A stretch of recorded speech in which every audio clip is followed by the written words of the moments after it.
Hello बच्चों, let's see the question. Here two statements are given. Statement 1 is if capillary tube is immersed first in cold water and then in hot water, the height of capillary rise will be smaller in hot water.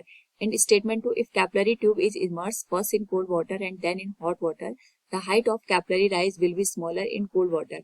In the light of the above statement, choose the most appropriate from the options given below. Here we have given 4 options.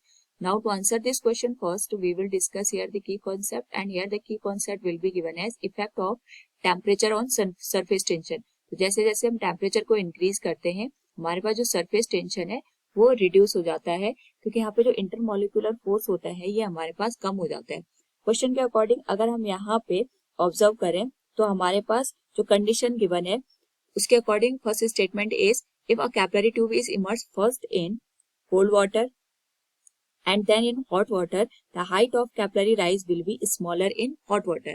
तो ये जो statement है हमारे पास this will be correct one. ये हमारे पास यहाँ पे जो कैपिलरी ट्यूब का राइज है वो हॉट वाटर के लिए कम होगा. इसको हम यहाँ पे एसेंट फॉर्मूला से भी देख सकते हैं, क्योंकि हमारे पास जो एसेंट फॉर्मूला होता है it is given as 2 into T cos theta divided by rho into g into r के बराबर होता है. जैसे जैसे हम टेम्परेचर को राइज करेंगे हमारे पास यहाँ पे जो सरफेस टेंशन है टी, इसकी वैल्यू यहाँ पे कम हो जाएगी. और अगर सरफेस टेंशन कम हो जाएगा तो जो हमारे पास एसेंट फॉर्मूला में हाइट राइज करती है कैपिलरी ट्यूब में, यानी हमारे पास जो लिक्विड हम यूज कर रहे हैं उसकी कैपिलरी ट्यूब में जो हाइट होगी वो कम हो जाएगी.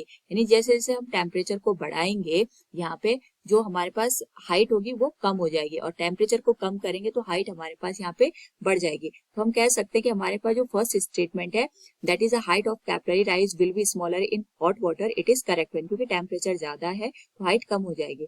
And second statement is if capillary tube is immersed in first in cold water and then in hot water, the height of capillary rise will be smaller in cold water, it is incorrect one, क्योंकि इसका reciprocally हमें दे रखा है. So from the given option we can say statement 1 is true but statement 2 is false. Option D will be the right answer. Hope all you understood it. Thank you and best of luck.